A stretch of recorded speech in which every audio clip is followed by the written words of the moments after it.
Yo, what's going on, everybody? It's Crayons back with another colorful video for you guys today. I hope you're all having a great day, and I hope you're ready to learn how to play some Fortnite, because I know that's what you're here to do. As you can see from the title, today we're going to be looking at how to win in duos and squads.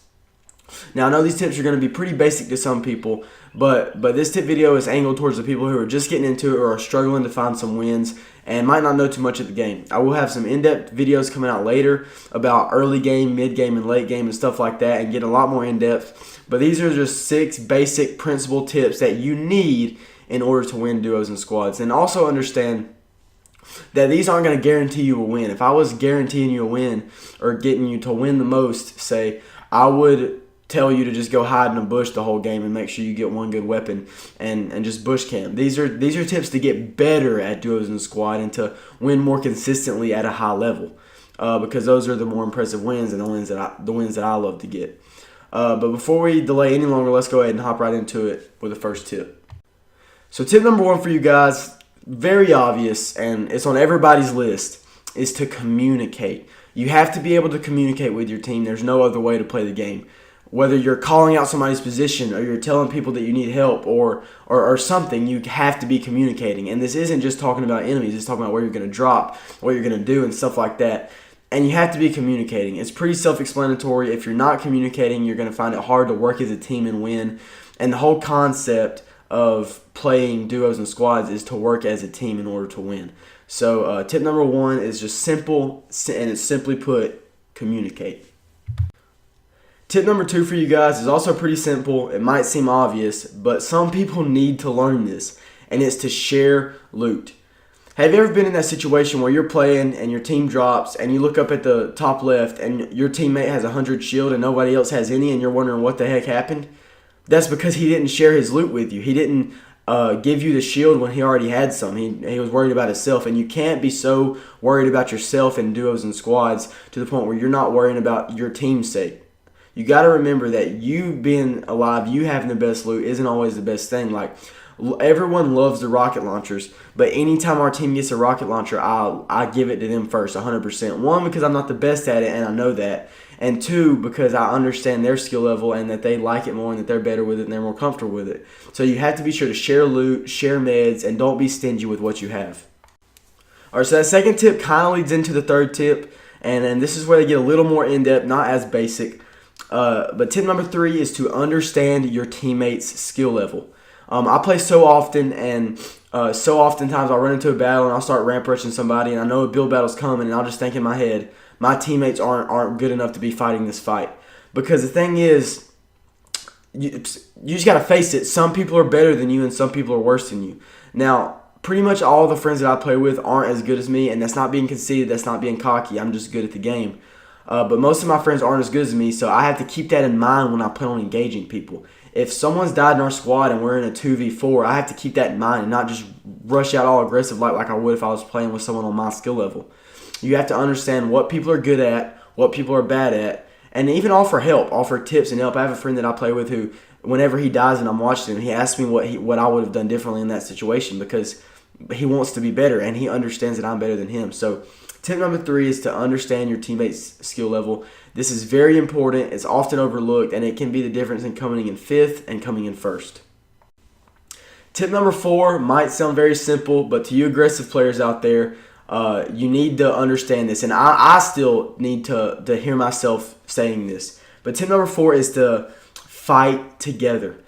Don't play it like you're playing a solo versus duo or a solo versus squad. If you see a squad 200 meters out and you're 50 meters ahead of your teammate, don't rush up there like it's nothing and engage them at one time with one person. One of the most annoying things ever is when I'm playing and a whole squad comes at me at one time, and I literally can't do anything because I'm just outnumbered, and they got rockets firing at me, light machine guns, shotguns, and I just physically can't build as fast as they're shooting. That's so annoying and unfortunate, but the reason it is because it's so powerful. So when you're playing with your squads, try to slow down a little bit. It might cost you a kill or two because you're waiting on your team, but play together. Don't play like you're in a solo versus squad and you're trying to get as many kills as possible. Play with your team and play for the win, because that's what we're all playing for. Tip number 5 for you guys is going to be have one IGL or in-game leader. So what an in-game leader is a guy that if you played Call of Duty competitively, you would know this, but it's kind of self-explanatory. He's the guy calling the shots. He's the guy saying where you're going to drop. He's the guy saying, all the important calls that you need to make, what you're going to do in a clutch situation, how y'all are going to handle the squad that's in front of you. Are you going to retreat? Are you going to engage? And stuff like that. Because when you have 3 different people saying what they think needs to be done, then you're going to have a lot of mixed emotions, a lot of arguments, which you don't want to have, and you're going to be confused and you aren't going to be quick on your feet. The fastest way to die is to not be on the same page with your team. And the fastest way to be on the same page with your team is to go with one person, do what he says. Now, after the game's over, after you've died, after you've won, say, maybe bring it up and say, hey, man, what I think we should have done in this situation was different. But in-game is not the place to do that. And usually I would say have your in-game leader be the guy that is the smartest at the game, not necessarily the best. There could be somebody playing with me who wasn't as good as me but is way smarter than I am because I tend to just want to rush up on people and be aggressive, and he might play it a little smarter. So he might be a better in-game leader for the situation. But make it the smartest player, the guy who's going to make the best decision, the best decision maker really, and just go with what he says because most of the time the best decision maker is going to make the best decisions. That's why they're the best decision maker. But tip number 5 is to have one in-game leader. All right, the last tip that I got for you guys is to play consistently. Now, what I mean by this isn't be a good player and get this amount of kills, this amount of times in the day. No, what I mean by this is, 1, play with the same people consistently, because if you're constantly changing who you're playing with, you're not going to have good chemistry and you're not going to be able to win as often as you would if you play with the same person over and over. That's kind of common sense. But also, what I mean by that said, it isn't common sense is to always make sure the first player to have the rocket launcher is the same guy. Always make sure the second player to have the rocket launcher is the same guy, because I'll always take the rocket launcher last on my team every single time.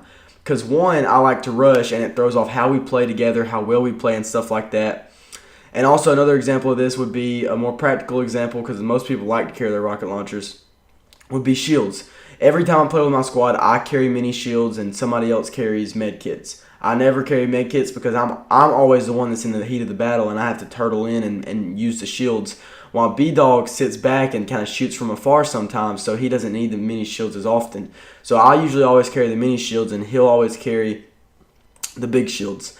Or the med kits. So play consistently and play with the same people and stuff like that. So that's going to do it for this tip, guys. I hope you all enjoyed. I hope you learned something. If you did, be sure to like, comment, and subscribe. And tell your friends about it, because, again, if your friends aren't getting better but you are, then your squad's not going to be getting better. So tell your friends. Be sure to like, comment, and subscribe.